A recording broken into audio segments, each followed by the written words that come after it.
América Latina. Y como antes de su exposición, vamos a nuevamente pedirle a Carmen 2 minutos que diga a los jóvenes estudiantes aquí cómo hizo ella para estudiar en Sao Paulo y cómo obtuvo la beca que le permite hacer sus estudios. Que sea como guía, ¿sí? Antes de empezar tu exposición. Que comentes sobre cómo llegué. Sí. Buenas tardes con todos. Mi nombre es Carmen Palacios. Yo terminé la Universidad Agraria aproximadamente en el 2003 y mi experiencia fue un poco demorada para llegar a Sao Paulo. Hice algunas prácticas, estuve en la misma universidad trabajando en el laboratorio de hidroponía y me presentaba a la embajada. Lamentablemente no conseguía la beca, tal vez a muchos estudiantes le pueda ocurrir, ¿no? Y viajé con mis ahorros, y fue allá concursando con mis compañeros de Brasil mismo, de Sao Paulo, que conseguí entrar al departamento y esperé la beca y comencé a estudiar, ¿no? Eso fue para la maestría y seguidamente conecté el doctorado, ¿no? Fue básicamente esa mi experiencia. Tal vez a muchos tengan unos caminos más rápidos, ¿no? Pero en mi caso fue así.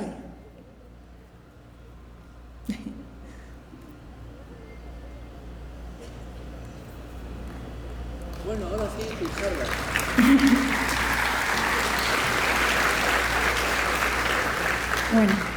El día de hoy, les vengo a traer un tema que estoy desarrollando, principalmente lo he titulado como respuestas de las principales plantas alimenticias al cambio climático, ya bastante mencionado, ¿no? Bastante conocido. Yo soy estudiante de doctorado, estoy finalizando ya este año en el Departamento de Botánica de la Universidad de Sao Paulo. Todos sabemos, ¿no?, de la gran diversidad agrícola que tiene nuestro mundo y que en los últimos años se está conociendo estas alteraciones que puedan generar el cambio climático y que no sabemos si esas alteraciones pueden llegar a ser favorables o desfavorables para nuestros alimentos. Esto se rebasó el ámbito científico y ya en los medios de comunicación se sabe sobre esta problemática en vista a resolver esos problemas porque estaría influenciando en lo que corresponde a la seguridad alimentar, ¿no?, de los próximos años. La FAO declara como principales plantas alimenticias a 10. Entre ellas está la caña de azúcar, la calabaza, el maíz, el trigo, el arroz, la yuca, la soya, el heno, la papa y el algodón. Y solamente para mencionar en lo que corresponde a la producción de estos alimentos, en el 2015 lo que declara la página de la FAO es que estuvo la producción de la caña de azúcar en un promedio de 1.200 millones de toneladas, seguido por el granos y verduras en lo que corresponde a 1.100, ¿no? Seguidamente maíz, arroz y trigo en ese rango de 700 millones de toneladas. Y en un artículo publicado el año pasado, a través de modelamientos, ¿no?, que se realizan, modelamientos matemáticos, se observó que el cambio en lo que corresponde a la temperatura podría influenciar en reducir la producción de algunos principales alimentos, ¿no? Aquí ellos publicaron el maíz, el arroz y el trigo, ¿no? Esta disminución estaría cayendo en un 3 a 10%, ¿no?, en lo que corresponde a su producción anual. Ya el organismo, el panel intergubernamental en mudanzas climáticas, el IPCC, en el 2013 declaró un informe, el quinto informe de ellos, en el cual estipulaban 4 escenarios. En el mejor de los escenarios de proyección indicaban un aumento de temperatura de 0.3 a 1.7 grados centígrados. En el peor de los escenarios era una subida de... ¿Este tiene apuntador? En el peor de los escenarios era de 2.6 a 4.8 hasta el 2100, ¿no? Eso estaba relacionado, también iría con los cambios climáticos, ¿no? Frecuencia de eventos extremos, ¿no? Precipitación. Seguidamente también por un aumento del CO2, todo esto en proyecciones hasta el 2100, ¿no? Que iría más o menos hasta 800 ppm aproximadamente o superando, ¿no? El día de hoy contamos con aproximadamente 400, 410 ppm que está marcando ya. Esto básicamente en el relatorio del 2007 indicaba que la producción de CO2 estaba siendo básicamente por el uso de combustibles fósiles, ¿no? Y deforestación, de degradación de la biomasa. Pero estos cambios climáticos en las plantas pueden ser también observadas como factores bióticos y abióticos. Factores bióticos podemos mencionar como la herbivoría, el ataque de patógenos, y abióticos como sazonalidad y cambio de estación, ¿no? Índice pluviométrico, ritmo circadiano, radiación UV, la composición atmosférica, altitud y composición de nutrientes en el suelo, temperatura, todos ellos vienen a ser factores externos que van a influenciar estrictamente en la producción de nuestros alimentos. ¿Y cómo obtenemos estos datos para poderlos procesar y poder analizarlos? Básicamente existen 2 sistemas bastante utilizados.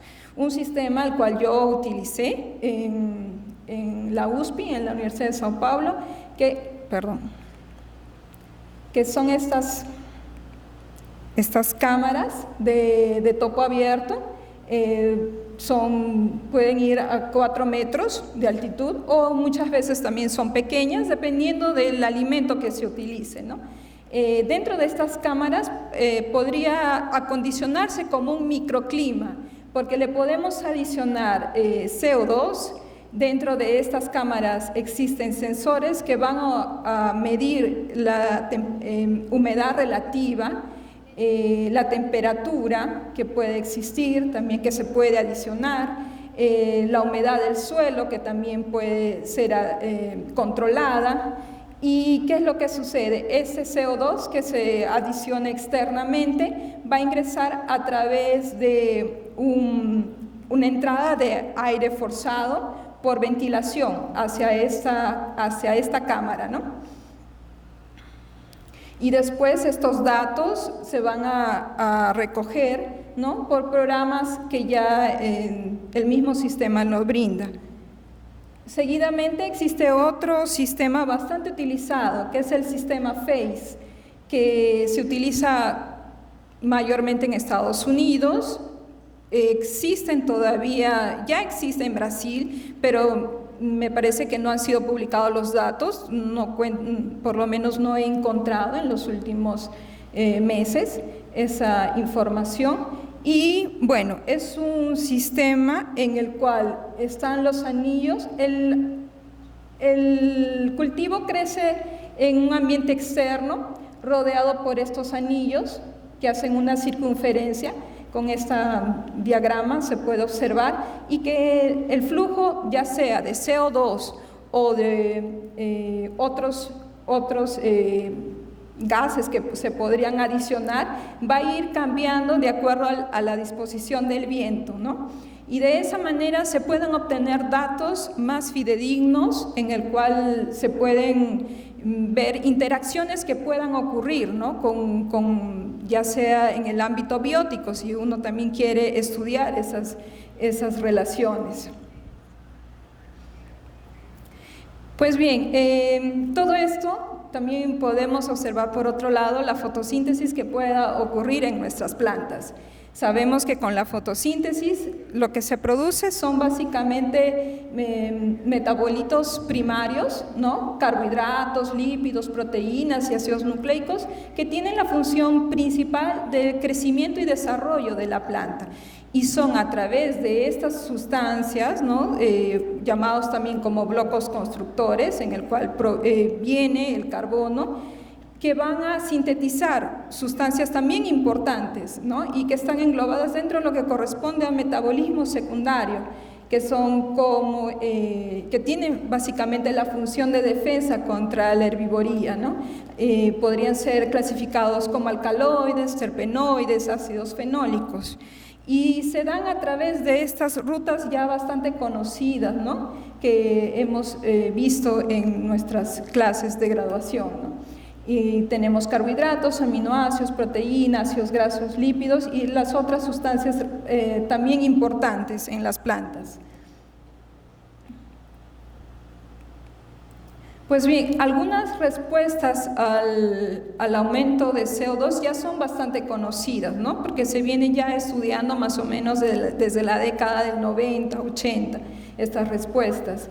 Y lo que corresponde en lo que es la biomasa, conocemos que afecta básicamente al crecimiento, podemos ver el incremento en la altura de plantas, número de ramos, área foliar, reducción de estómatos, distancia entre los nudos, una alteración en el flujo de carbono, ¿no? Reducción de la transpiración, alteración en la actividad del arrubisco, eficiencia en el uso de agua, que es bastante importante, y transporte de fotoasimilatos. Esto va a influenciar bastante en lo que corresponde al equilibrio fonte y dreno. Fonte es las hojas iniciales, ¿no? Y dreno serían los frutos o las semillas, ¿no?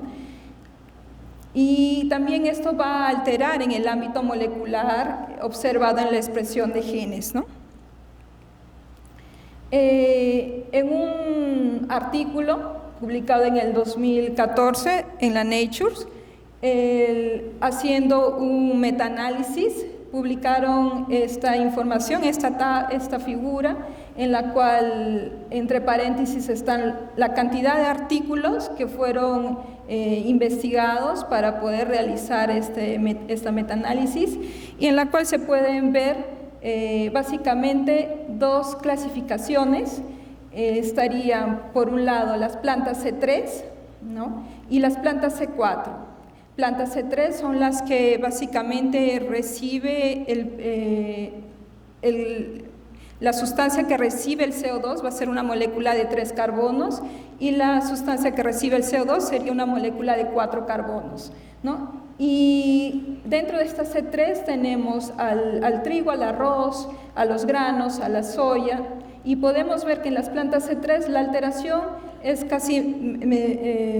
bastante constante y estaría reduciéndose en lo que corresponde a la concentración de zinc, fierro, proteínas, fitatos, ¿no? Y en la que corresponde a las plantas C4, las poáceas, estas respuestas son más, no son tan constantes, ¿no?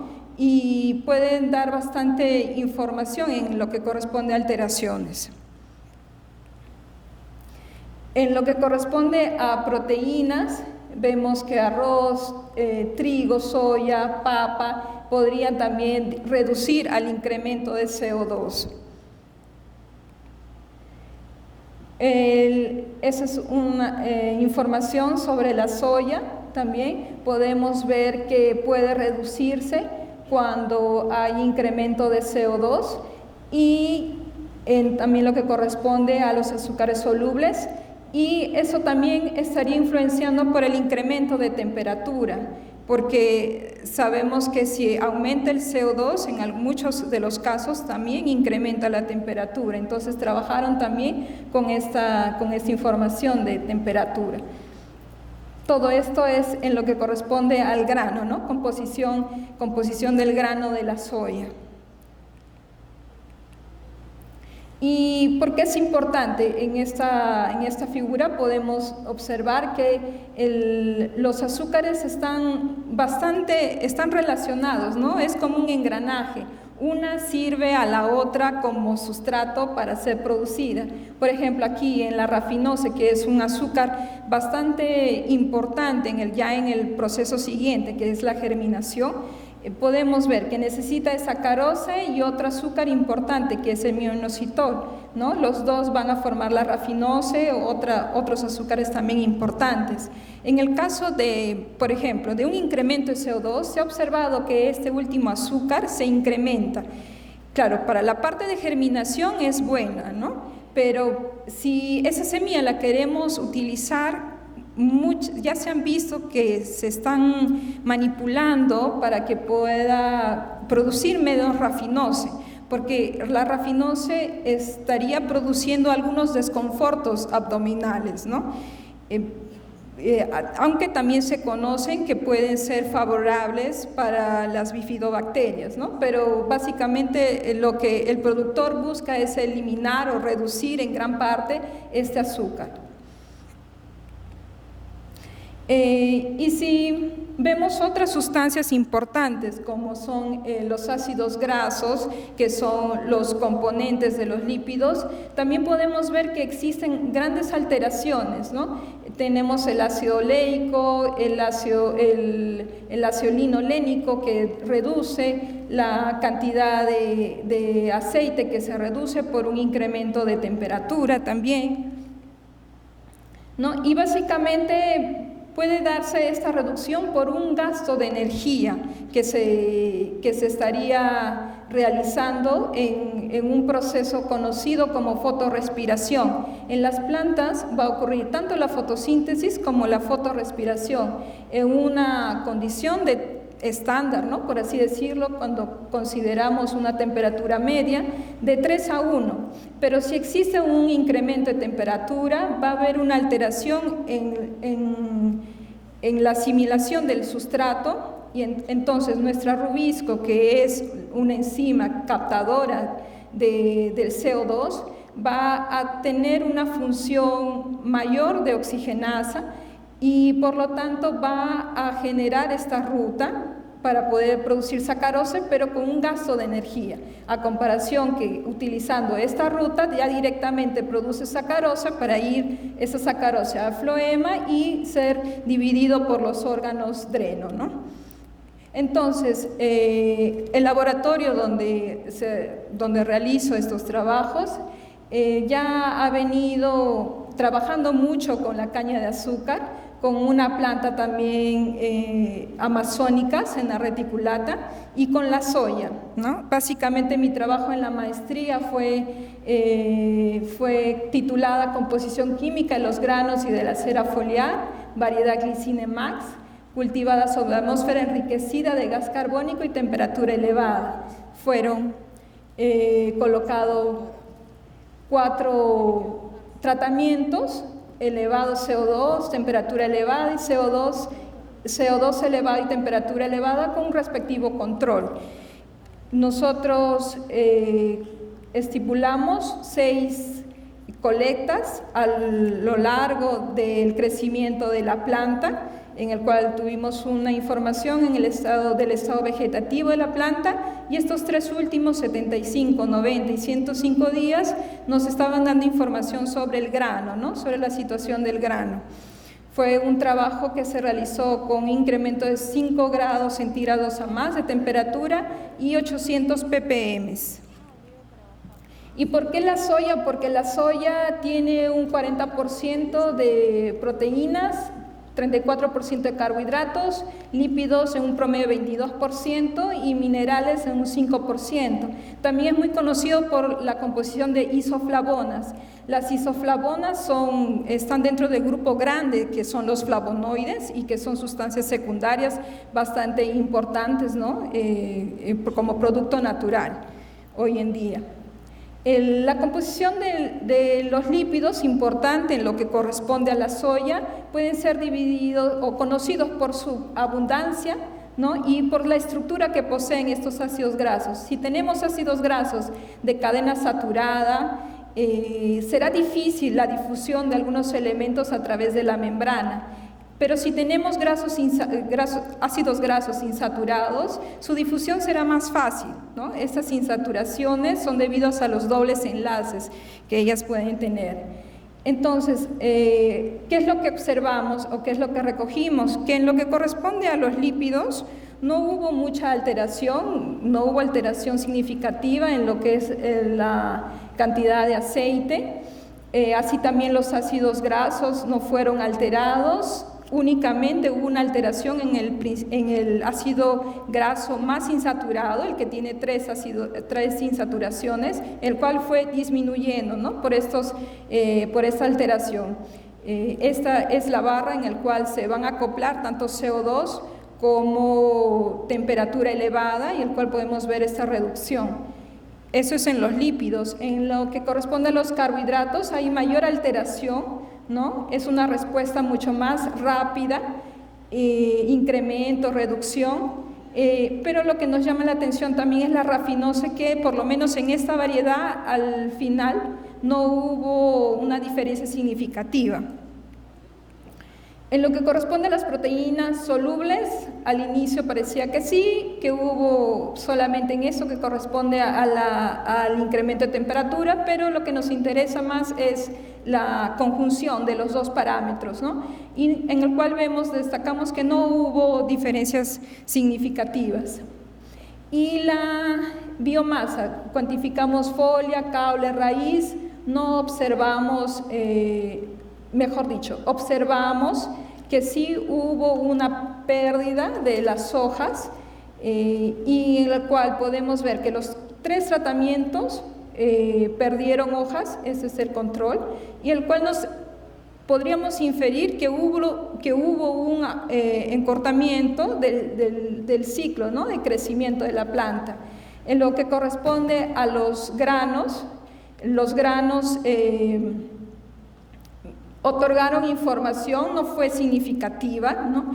Y lo que podemos observar es una información que se viene ya concluyendo, es que si nosotros adicionamos CO2 en lo que corresponde a planta C3, va a haber un incremento. Si adicionamos temperatura elevada, va a haber una reducción. Pero ¿qué pasa cuando juntamos los dos? Puede ser de que sea un efecto intermedio, puede haber que exista un tamponamiento de estos parámetros drásticos, ¿no? Por eso que es importante trabajar con varios parámetros para que podamos inferir informaciones más fidedignas.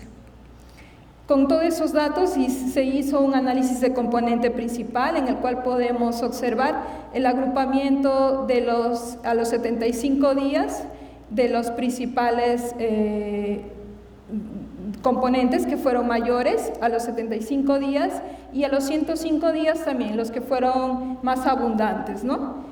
Y para poder ya terminar con toda esta información, se realizó una red de correlación de Pearson, en el cual ponemos el panorama de un ambiente controlado, el panorama de un ambiente con elevado CO2, el panorama de un ambiente con elevada temperatura y la conjunción de los dos parámetros, y en el cual podemos ver si se realiza un análisis T, ¿no? Podemos ver de que no existiría si nosotros entablamos una comparación entre ambiente y la conjunción de elevado CO2 y elevada temperatura, ¿no? Y eso es importante, poder tener esa información.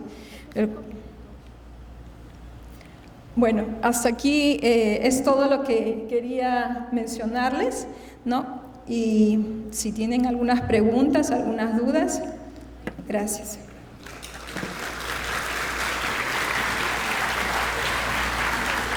Muchas gracias. Vamos a pasar a la entrega del certificado.